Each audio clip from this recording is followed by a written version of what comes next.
that we had to do that. Now, I was registered for one for a while, and I ended up switching to a different class. And I think it had some proctored, but everything else, no other class that I've had has done that. And I don't think the ones for next semester, next term. So maybe I got through pretty easily, but yeah. I mean, even though we're talking about this, actually covers some of what's on the slides. Questions. Yeah, you're right.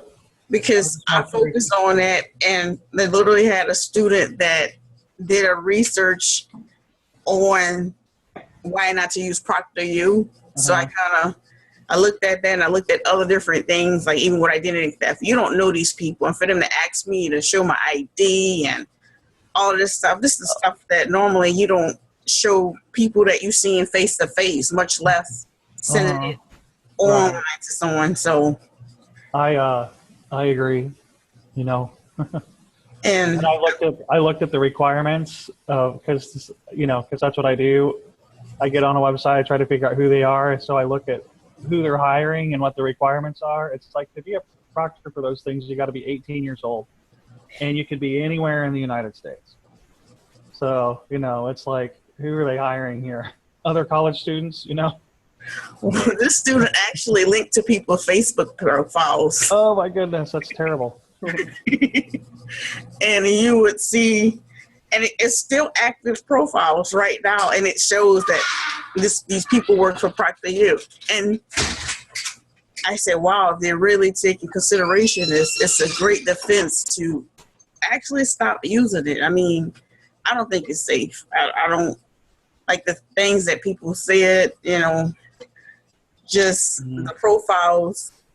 Like, they had one guy, they said that he was smoking, like doing drugs with, I forgot what it is. I mean, I actually put the link in my PowerPoint so that you guys can see that. That's funny. Let me see.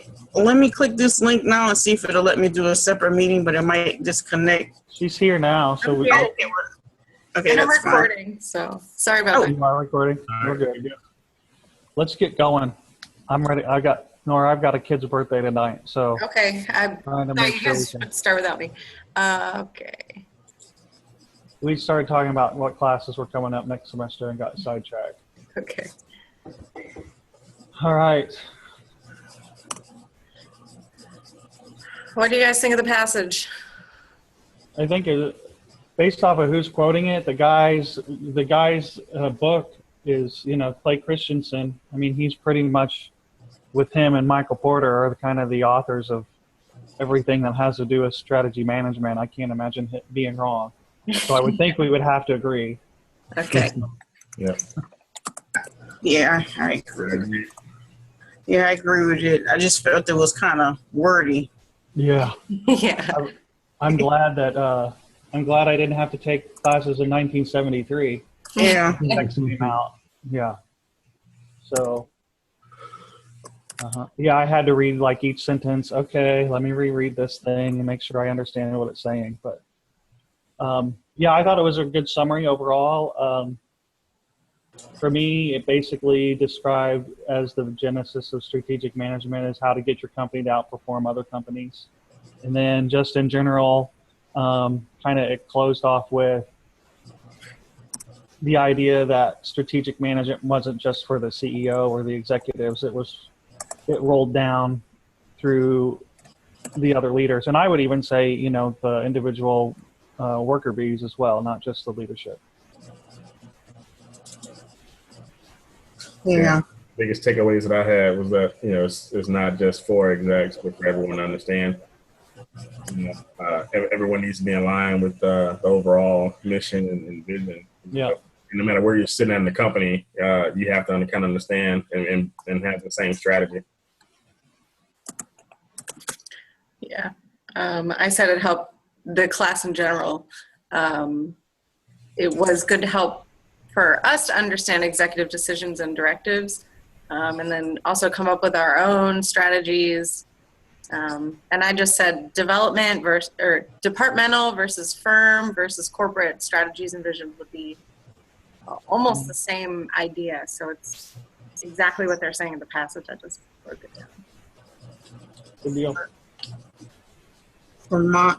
Let's see. Trying to get my PowerPoint open.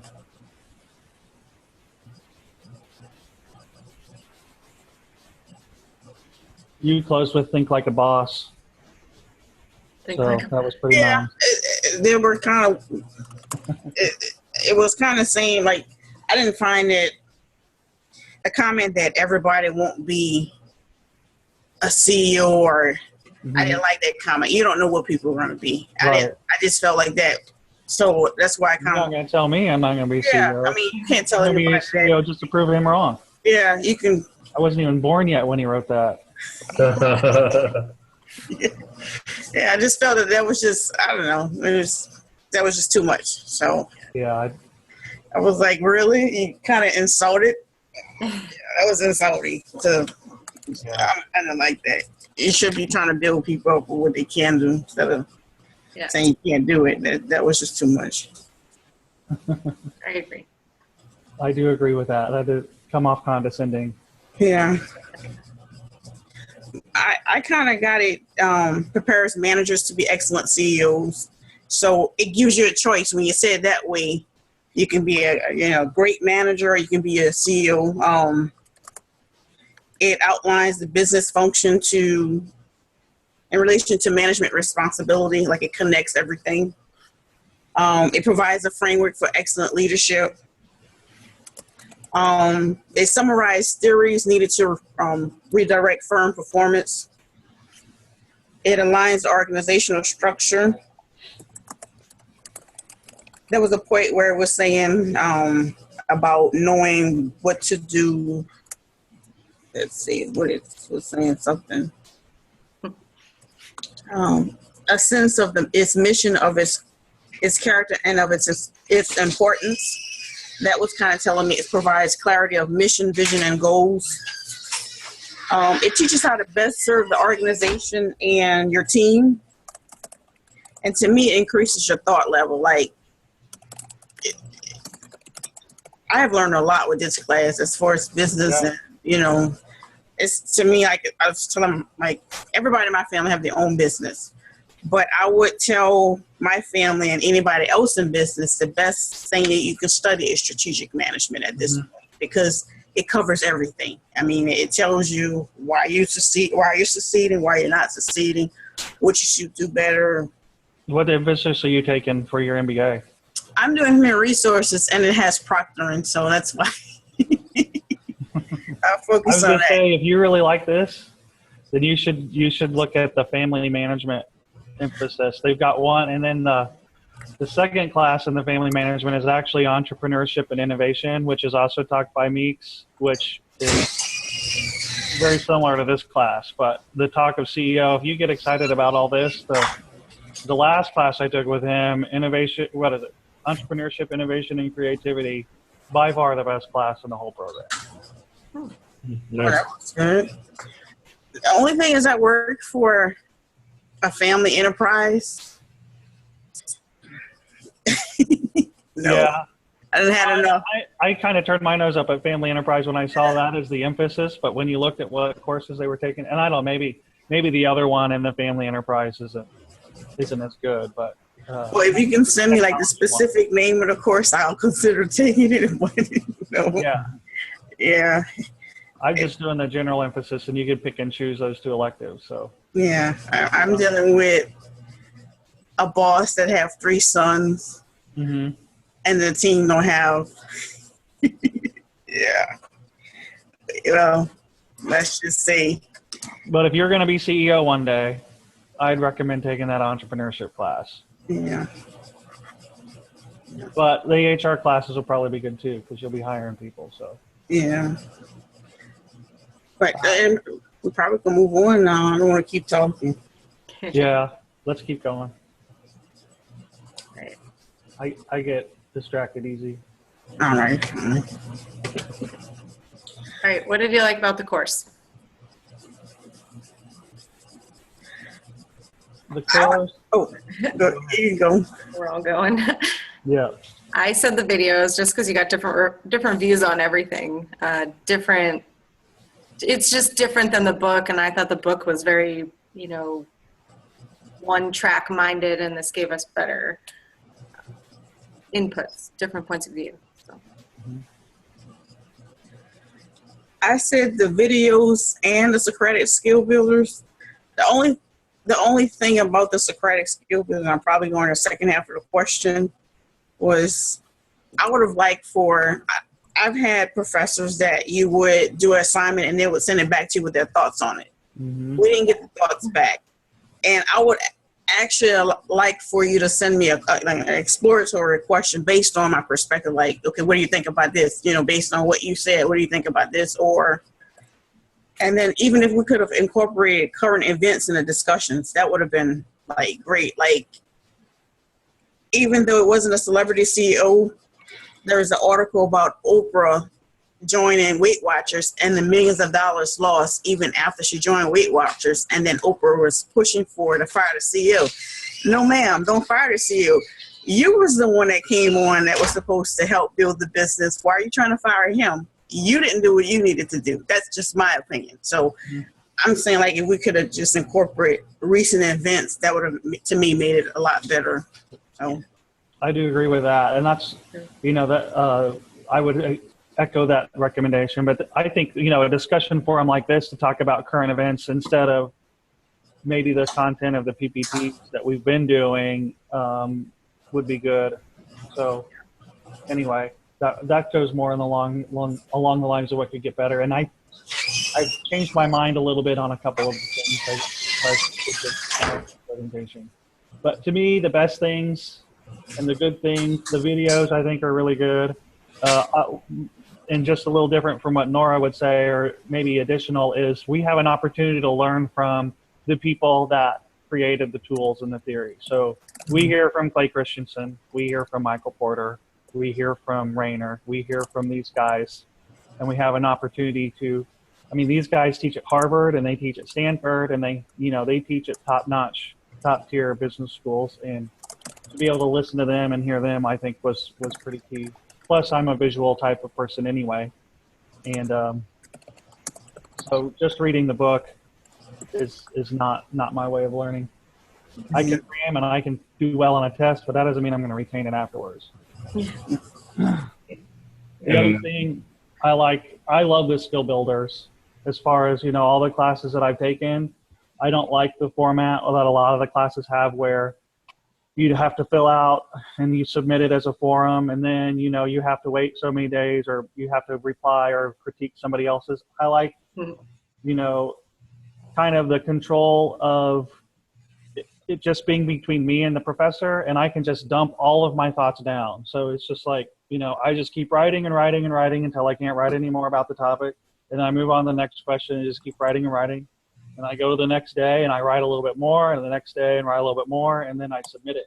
There's, you know, it doesn't have to be organized. It doesn't have to be cited. It doesn't have to be consistent. I mean, sometimes I contradict myself between the, you know, within the same question, but I'm able to get it all out and then, you know, kind of organize it a little bit later through some of the other things. So the skill builders for me I think are probably the best thing about the course. And then I had some other things too, but we don't need to go into those details. All right, in my items, I mean, I had that the readings and the videos give you different viewpoints on the topics, and then overall the question and the skill builder was great because it was like an open forum, as you mentioned. You know, I was able to take the subject matter, you know, at that point and apply the way I interpret it, the way I ingested it, you know, and just spilled my thoughts back to the professor on it. One of the things I did note that would possibly be able to improve it is if, and it kind of goes in line with what you mentioned, you know, real life scenarios, but I would have liked the opportunity for him to say, okay, this is a possible business scenario that's happening. Put myself in the middle of it and let me provide you what I would do in that situation. And if you had exposure to everyone else's thoughts, you can kind of see, you know, well, I chose to go down this path to resolve the situation. Let me see what others would have done. I think that would have been great. That would be great. Yeah. Mm-hmm. Okay. Yeah, I agree. yeah.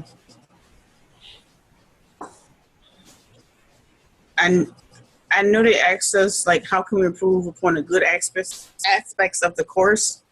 as far as the videos, I would have liked for him to limit the number of the videos and just include one strong, relevant video per topic, and then group all the other videos by topic or subject and optional videos. That was a lot. Okay. Because There's in a the ton of beginning, videos. you know, I got that I was under the impression a couple of other students from other groups based on the water cooler that some of the video content was going to be on the quizzes, and you write your notes on the video, so it was wasted time to a certain degree. Did you start off with the first? Because he always said at the beginning, the quiz is going to cover the text in every single week, and he would explain what the quiz was going to cover. And then even the first couple of weeks, he said that don't worry about the videos for the quiz. So I don't know. That could have been communicated better. Yeah. I did not. I never even watched a video until I was done with the quiz every week. Oh, okay. My strategy, I would read the book, and then I would just take the quiz as soon as I was done reading it, and then I watched the videos. But I would just watch them, and then I just write bullet points afterwards to help with everything else. But I never used the videos at all for the quizzes. But if people didn't understand that, making that more clear would have been better. Yeah. Okay. What would I say would be better? I don't know. Everything can be better. Nothing's perfect. The quizzes I didn't like. I think the quizzes themselves were a little bit too quick and maybe even easy. It's just they weren't really very conceptual. But I get the point. I guess it's just to make sure people read it. But if that's all you're going to do, we're in master's level classes. Yeah. Do we really need to have a bullet point quiz or a quiz on the definitions of something to show whether we read it or not? It seems like there would be better ways to do it. And then my preference is to get rid of the 5-question quizzes anyway and just do the 10 question because I felt like I wasn't nearly as rushed. Those 5-minute quizzes were like, crap, I had got like 20 seconds to finish this question. Yeah, I agree. Did you guys, I got probably like 90 on a few of the quizzes and he just gave me 100. Did he do that for you guys as well? Yeah. One quiz I got like yes. Okay. He bumped it up to 100. So he just wants you to take the quiz. He's going to give you 100 on it. Yeah. Strange. Okay. So guys, I've broken down into 3 sides. So one is the best. Actually, let me just share. I'll show you guys what I have.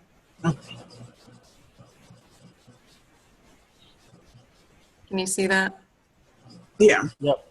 Okay, so the best is the videos. I've added a couple of things that you guys put in here. And the skill builders, the best things that we said about the skill builders. And the next one I go into the good, things that we could improve about the videos, the skill builders. And this is from what I said about the group work. I agree with that. I said, let us, maybe we'll have 2 meetings, but we can have them back to back and submit them 1 week, every other week or something like that. Cause every week has been really hard for me to make. So the group work was on a different question though, right? Did I read that? So that could be moved too. Okay.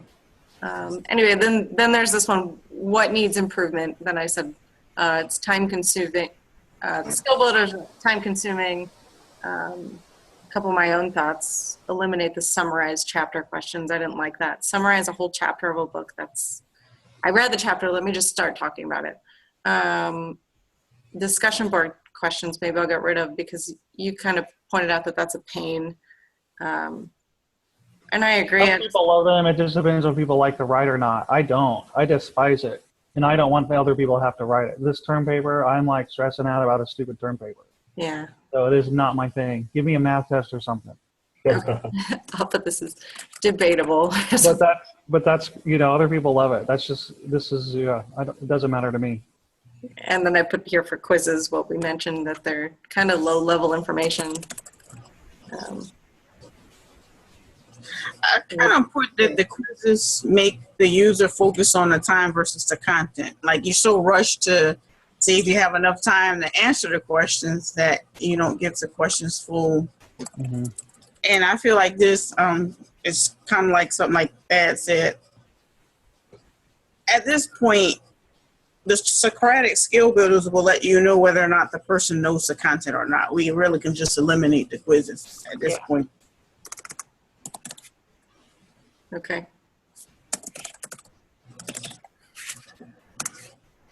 All right, and then I think the next one's probably, oh, about the group work. Okay, so maybe I'll move that group work one elsewhere. The next one should be the ones that need most improvement. And then the next one is the one that has the team aspects. This was the team one. Yeah, number 4 is the team one. Okay, so we didn't necessarily go over that, except for the portion that I put in here. Yep, that's fine. I like that though. Okay, so this is the same thing.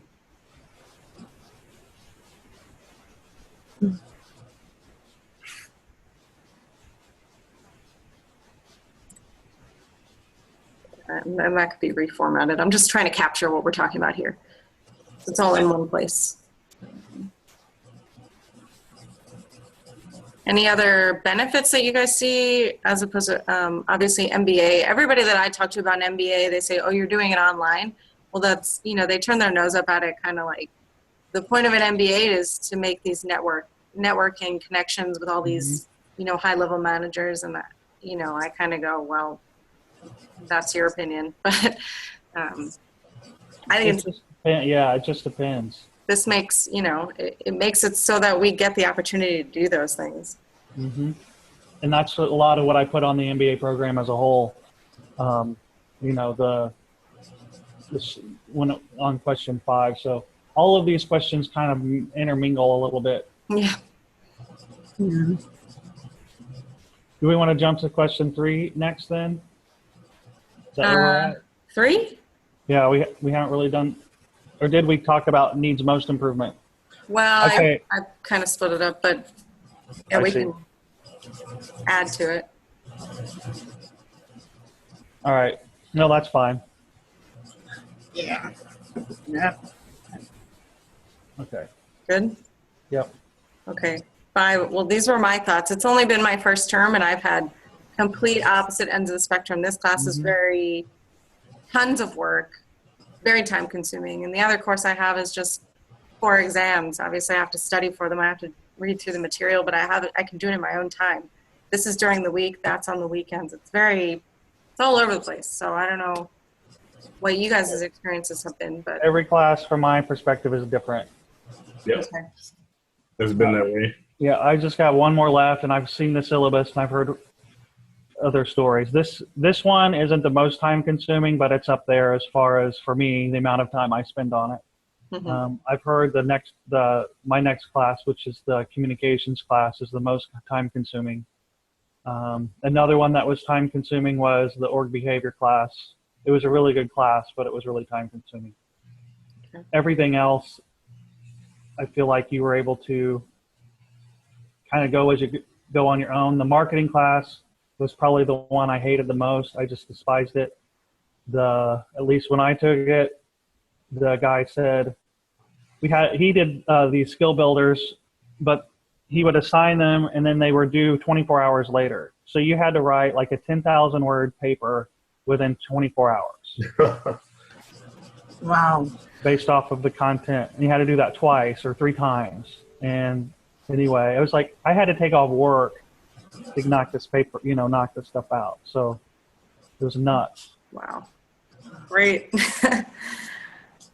But yeah, my thing overall, what I really like about it is it's cheap, right? It's like super cheap.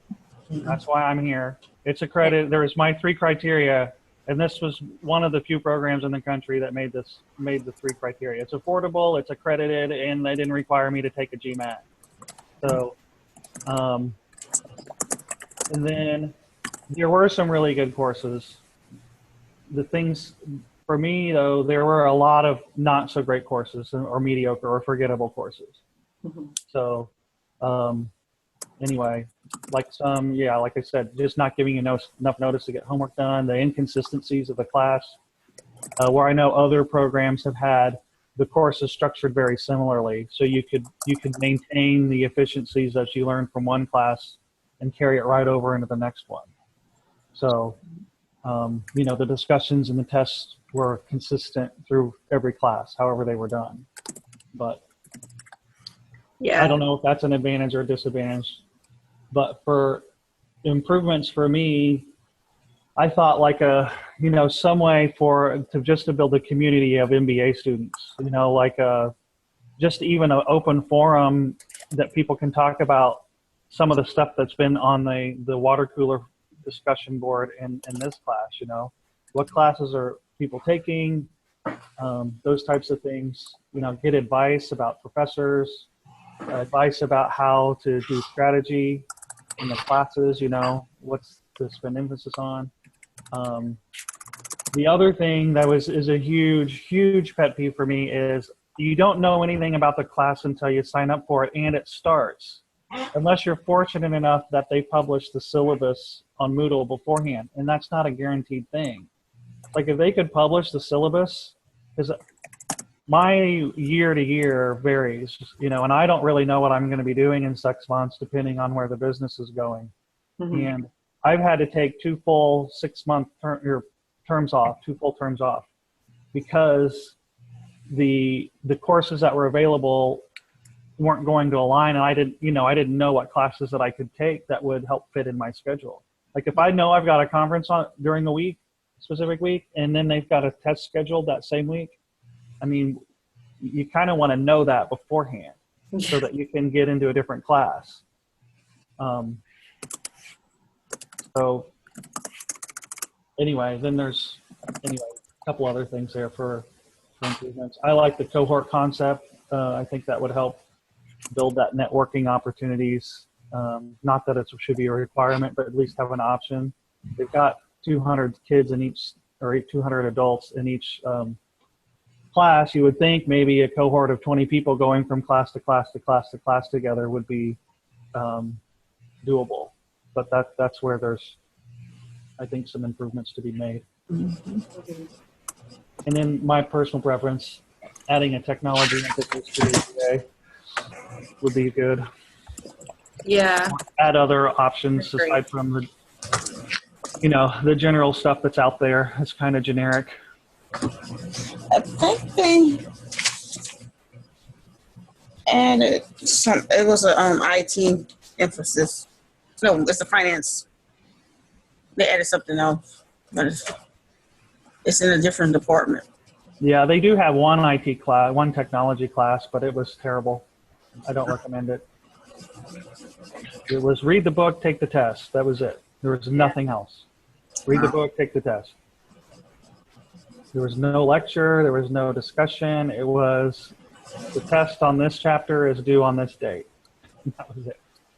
Mm-hmm. And the book was wrong. I'm just telling you. I've been over 20 years in this career. The book was wrong. So I wasn't going to argue about the answers on the test, but the book was wrong.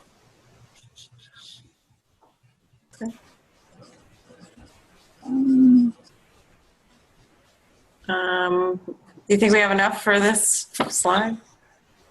Yeah, I think so. Yeah. You're doing awesome, Nora, collecting all of that. That is my pet peeve. I cannot do that stuff, so I appreciate that. Yeah, no problem. So this one, I am so sick of talking about ethics. I mean, did any of you guys have a business undergrad? No. No, I didn't. I finished in marketing and management information systems. Yeah, I just felt like every class that I took, we talked about ethics.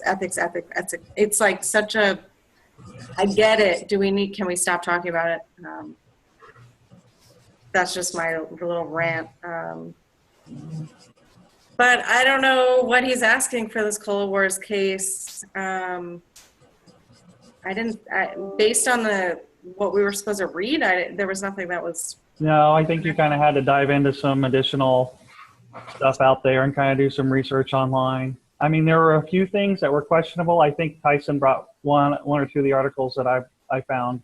I didn't list them out, but you know, there's like in regions of the country, maybe they've been doing some things that were borderline questionable from our standards, but maybe not questionable from their standards. So, you know, that would be to me where they bridge, or where they would have some ethical dilemma. It's like they're based out of the U.S., so you got to follow kind of U.S. culture and ethics, and then you're in whatever country it is, and you've got to follow their culture of ethics as well. And sometimes they're clashing. Yeah. So anyway. Yeah, I cited a specific example where I saw that, you know, there was a certain area where, you know, the population was complaining about coke polluting water due to waste from their power plant. I mean, from their bottling plants, and you know, it did offer some setback, it appears, from what I read, and they ultimately closed that plant and then started to you know, use rainwater harvesting. Mm-hmm. You know, they stopped distributing the waste products to farmers in that area because they were actually selling waste as fertilizers. You know, they activated some carbon filtration techniques, and then I just put more processes around monitoring their manufacturing in that area. For more waste. Okay, so there's a few things. I mean, do you think we should go over each, say, oh, they did this, they did that, or should we just say generally, okay, they've had some issues. Do we want to dive into them? I don't know how. I don't know. I don't know if we would need to. I think if we did, we could just take what Tyson's got there on his slide and start with that. Yeah, in my opinion, focused on Coke. I didn't dig much to Pepsi, so I was kind of missing that part of the answer.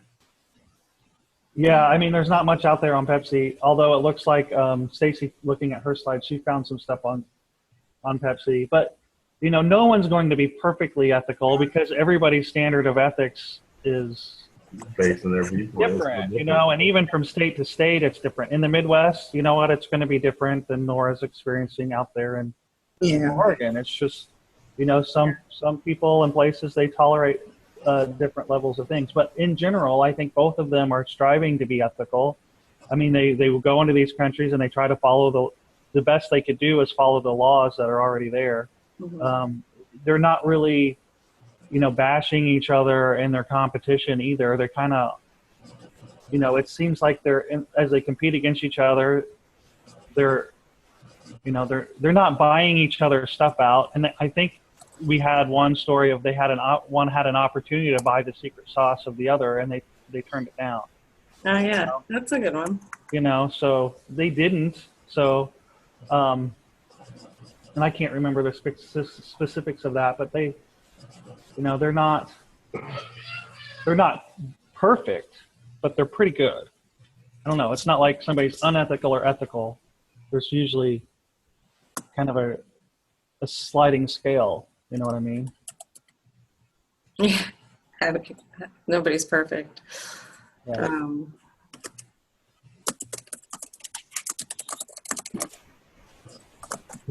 Less than 1 minute. Oh, okay. I just feel like, to a certain extent, Coke is still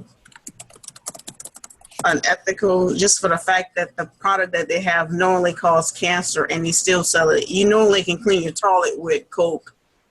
And like the difference